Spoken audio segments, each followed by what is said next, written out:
The text arrived between helping customers at my boutique. I'm leaving you and moving to Miami with my 20-year-old girlfriend. I've already emptied our joint account. Haha. My hands didn't shake as I read it. My voice didn't waver as I helped Mrs. Peterson pick out a scarf. The only sign that my husband of 12 years had just nuked our marriage via text was a slight tightening around my eyes. I waited until Mrs. Peterson left, her purchase wrapped in our signature silver paper, before typing my response. Good luck. My name is Tina, and at 38, I had just received the most callous goodbye in history. But while Mark was probably gloating over his grand exit, imagining me in tears over his betrayal, I was calmly locking up my boutique for the day. The signs had been there for months, the late nights at work that never matched his paid deposits, the sudden password changes on his phone, the way he'd started going to the gym religiously, buying new clothes, trying to recapture his youth. 3 months ago, I found a receipt for dinner for two at an expensive restaurant, on a night he'd claimed to be working late. That same evening, I opened a separate bank account at a different bank. A week later, when he mentioned wanting to combine our accounts to simplify things, I agreed cheerfully, while moving my personal savings to the new account. The joint account he just emptied? It contained exactly enough to keep him from getting suspicious, about 2 months' worth of regular deposits. The rest was safely tucked away, along with detailed records of every suspicious transaction he'd made over the past year. My phone buzzed again. Don't bother begging. Melissa and I leave tomorrow. I'll send for my things later. Melissa, the new receptionist at his office. I'd met her at the company Christmas party, watched her laugh too loud at Mark's jokes, noticed how she touched his arm when she thought no one was looking. She was young enough to be his daughter, naive enough to think she was special. I didn't respond to his text. Instead, I called my lawyer, the one I'd consulted 2 months ago when I found the hotel charges on our credit card statement. It's time, I said simply. He just made his move. The papers are ready, she replied. I'll file them first thing tomorrow. Do you want me to have him served in Miami? No rush. Let him think he's won first. Another text from Mark. I know this must be hard for you. You're not getting any younger after all. At least you have your little shop to keep you busy. My little shop. The successful boutique I'd built from scratch. The one that generated more income than his middle management position. The one whose profits I'd carefully kept separate from our joint finances. I smiled, thinking of the certified letters that would greet him in Miami. Let him enjoy his moment of triumph.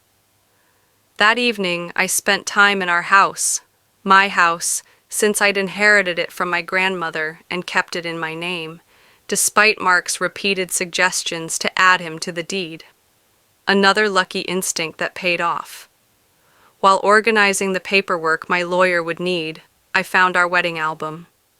Mark looked so different back then, before his midlife crisis had turned him into a caricature of his former self. These days, he wore shirts too tight for his softening middle, tried too hard to connect with the 20-somethings at his office, used slang that sounded ridiculous coming from a man of 45. My phone kept buzzing with texts from him, each one more condescending than the last. I've been planning this for months. Melissa understands me in ways you never could. You'll be fine. Maybe you'll find someone more your own age. Already told my family. They agree. We grew apart. It's nobody's fault, really. I screenshotted each message, adding them to my evidence folder. Let him dig his hole deeper. My lawyer would love his casual admission of premeditation and his gleeful announcement about emptying our account. Then came the final text. BTW, I used the joint card to book our flights and hotel. Consider it my parting gift. LOL perfect. I called the credit card company. Mrs. Harrison speaking. I need to report fraudulent charges and cancel a card immediately. Of course, ma'am. Can you identify the charges? 2 first-class tickets to Miami booked today. Hotel charges at the Royal Palm. Also, I'll need to remove my husband as an authorized user. Do you have documentation of the fraudulent text messages from your husband, admitting he used your joint card to book travel with his girlfriend after emptying your bank account? The representative's professional tone couldn't quite hide her satisfaction as she canceled the charges. Mark and Melissa would arrive at the airport the next day to find their tickets invalidated and their hotel reservation canceled. My phone buzzed again. Don't worry about the house. I'll let you stay there until you find something smaller. I actually laughed out loud at that one. Did he really think he had any claim to my grandmother's house? Had his ego grown so large that he'd forgotten whose name was on the deed? Another buzz. And I know the shop means a lot to you. We can work out a fair payment for your half. My half. Of my business. The one I'd built myself. Funded myself. Grown myself. While he complained about my long hours and called it my little hobby, I poured a glass of wine, the good stuff I'd been saving for a special occasion. This qualified. Tomorrow, Mark would learn some hard truths about property law and separate assets.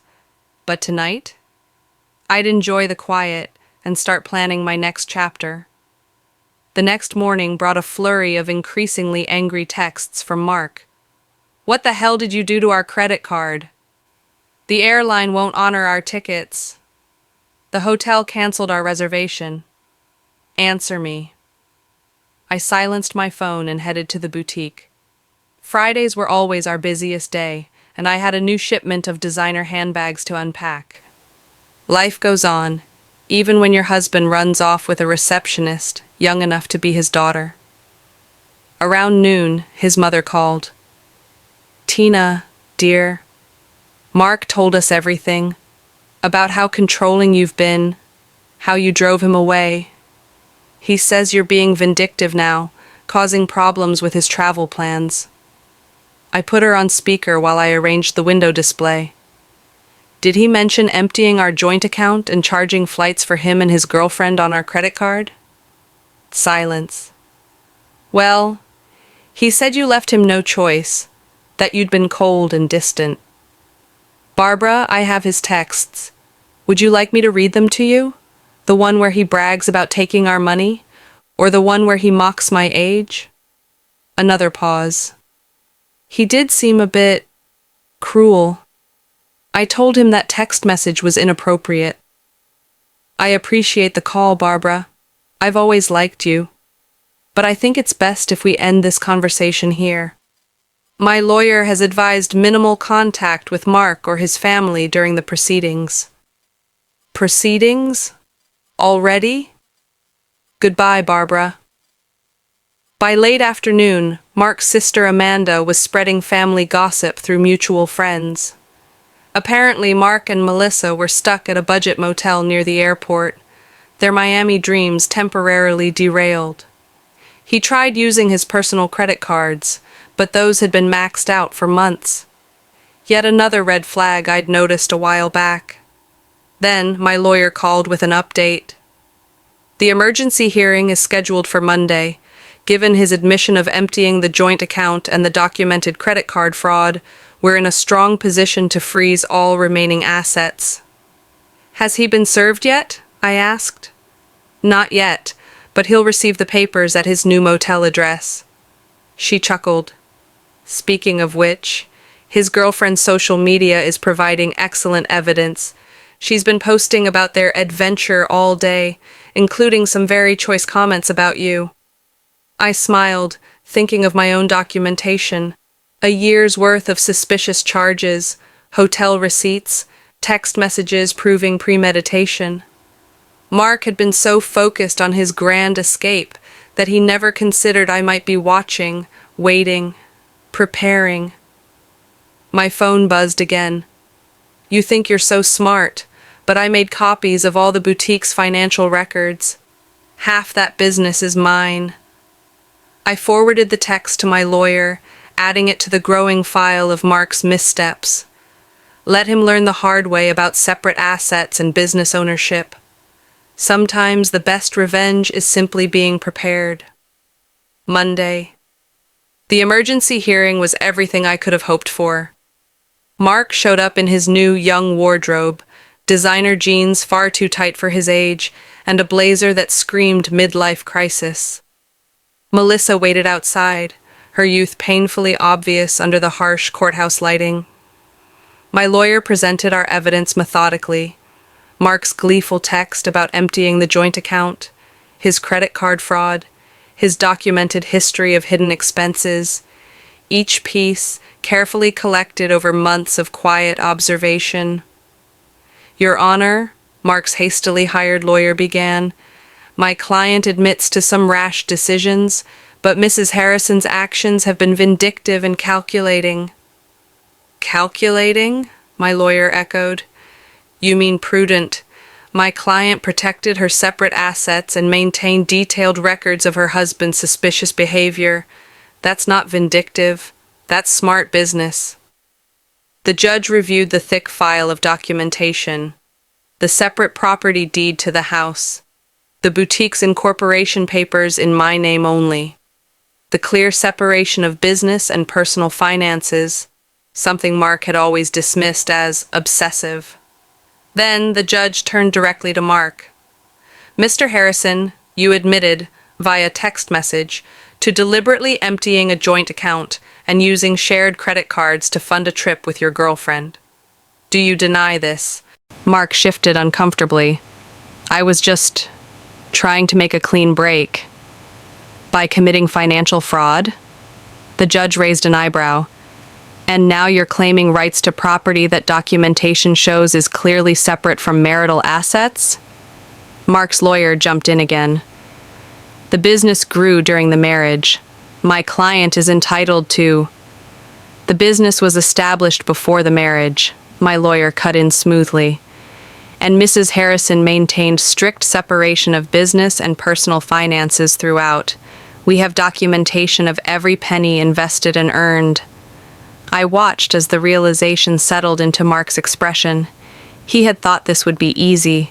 Empty our accounts, run off with his girlfriend, maybe even claim half my business in the divorce.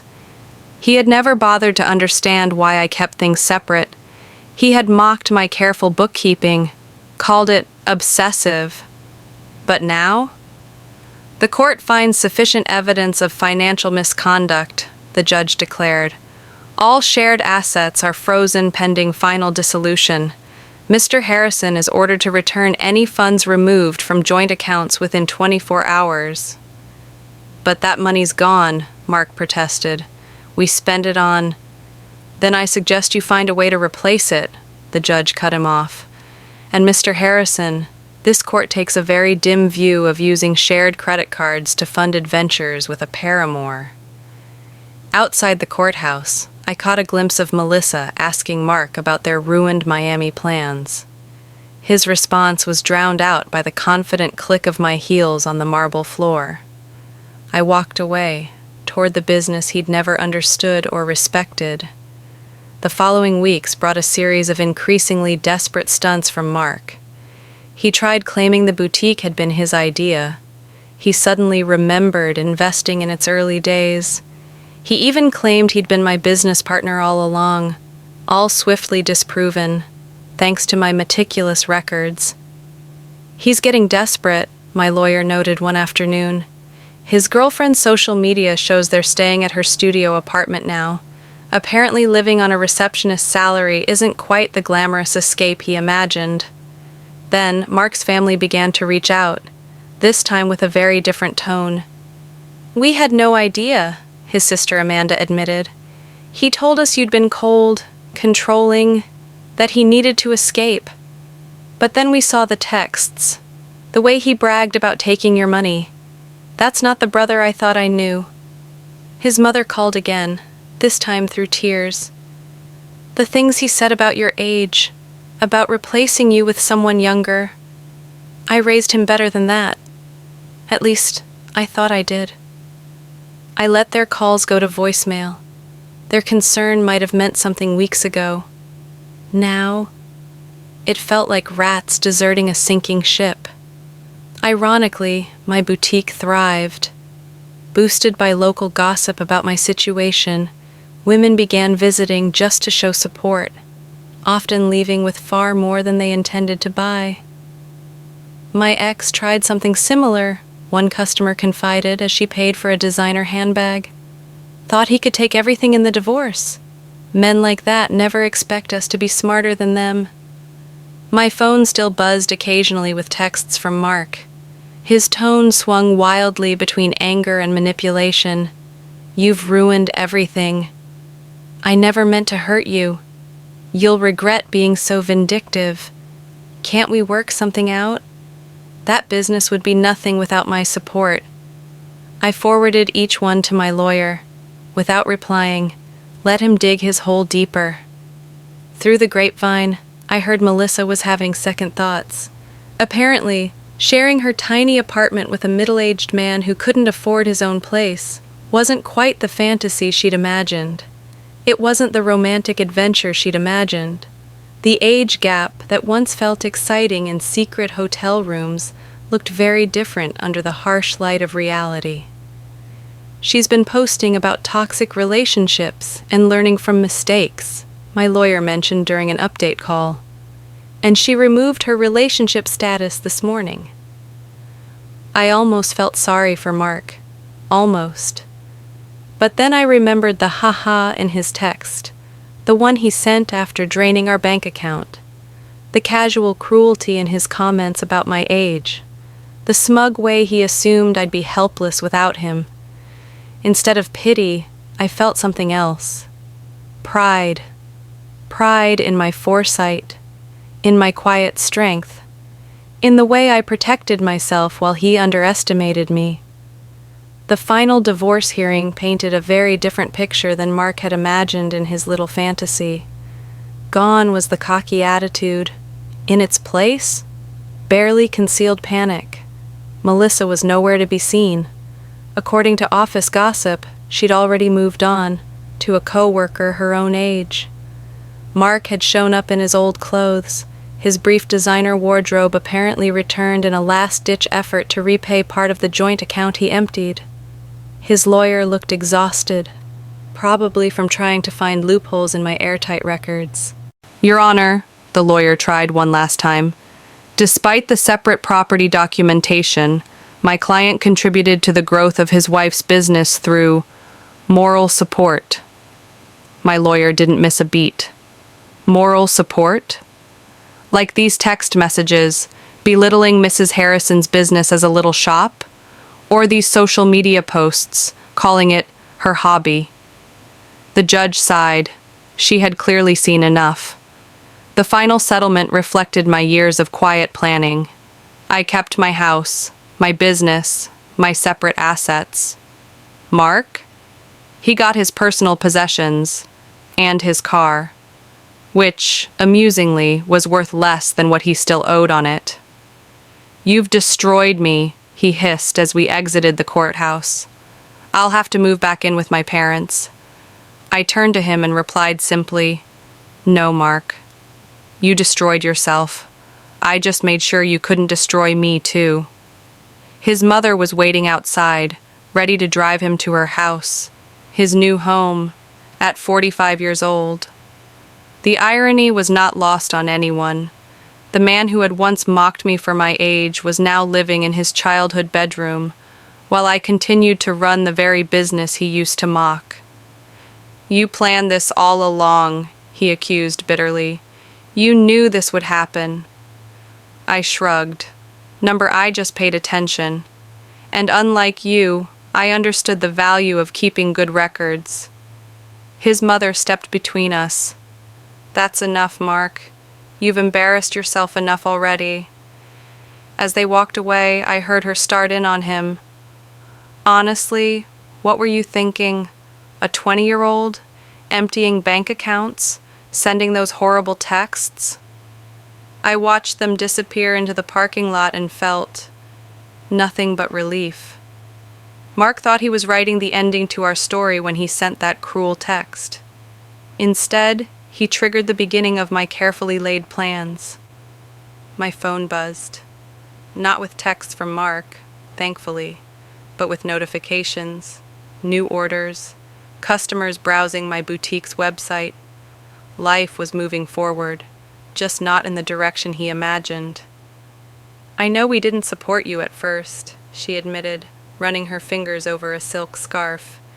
"He played the victim so well, but watching how he handled everything, how he acted afterward, I'm ashamed we ever believed him." My lawyer kept me updated on Mark's continued attempts to challenge the divorce settlement. Each petition was denied. His claim of unfair distribution was dismissed, based entirely on the evidence of his own actions.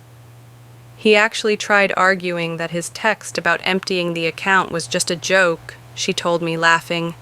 The judge asked if haha made theft less illegal. The boutique's success brought unexpected validation. Local business magazines wanted to feature my story, not as a scorned wife, but as a savvy businesswoman who protected her interests. Young entrepreneurs reached out for advice on keeping business and personal finances separate. "The best protection is preparation," I told one young woman who reminded me of Melissa. "And always, always, trust your instincts." Mark's mother called occasionally, usually after he'd done something particularly self-destructive. He had tried online gambling, hoping for a quick fix to his financial problems. He got involved with a pyramid scheme that promised fast returns. Each attempt to recover his former lifestyle only dug him deeper. "I don't know where we went wrong with him," she sighed during one call. "His father and I offered to help him get back on his feet, if he'd just take responsibility. But he's still blaming everyone else. You, Melissa, his company, the judge." I listened politely, but I kept my distance. Their family drama wasn't mine anymore. My life had moved forward, filled with plans for a third boutique location and a possible expansion into luxury accessories. The only reminder of Mark's presence in my life hung in my office, a framed screenshot of his final text before I blocked his number. "Have fun with your little shop. At least it'll keep you busy in your old age." Below it sat my latest business award, proof that sometimes the best revenge is simply succeeding on your own terms.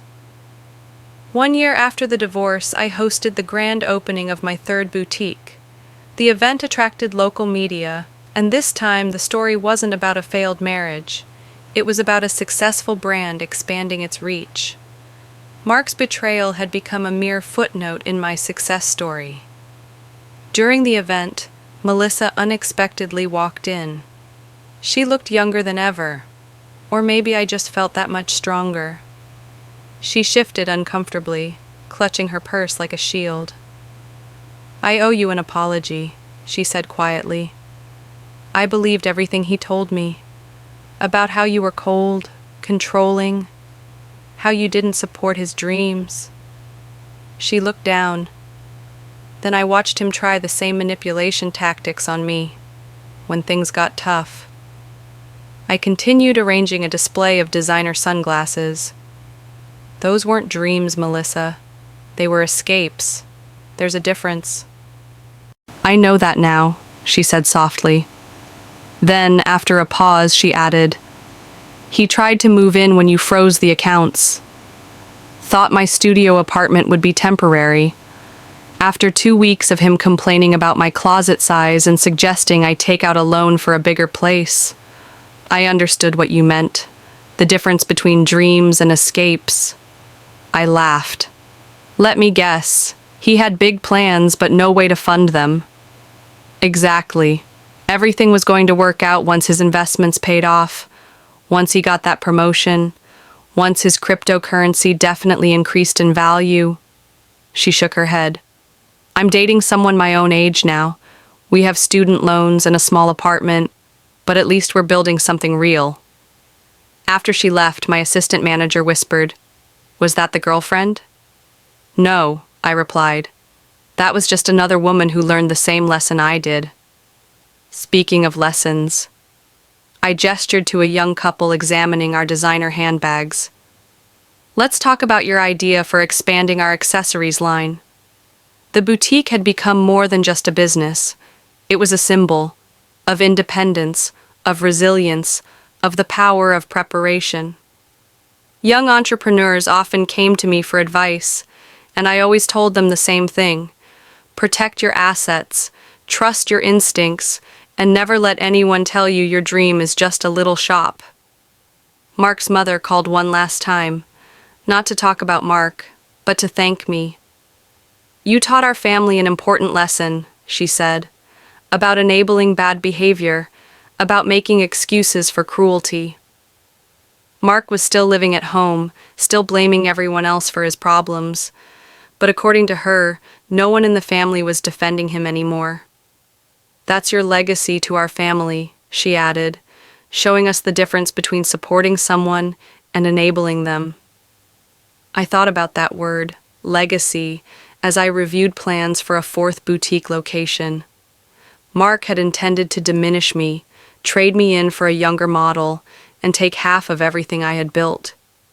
Instead, he had inadvertently pushed me to become even stronger, even more successful. My phone buzzed with a message from my lawyer. Mark filed another petition to revisit the settlement. Judge dismissed it immediately and ordered him to pay court costs. Thought you'd enjoy that. I smiled, picturing him sitting in his childhood bedroom, still trying to rewrite an ending that had been determined the moment he underestimated me. Sometimes, the best revenge isn't about getting even. It's about getting better. 2 years after Mark's cruel text message, I received an invitation to speak at a women's business conference. The topic wasn't betrayal. It wasn't divorce. It was about building and protecting a successful business. My story had evolved from cautionary tale to inspiration.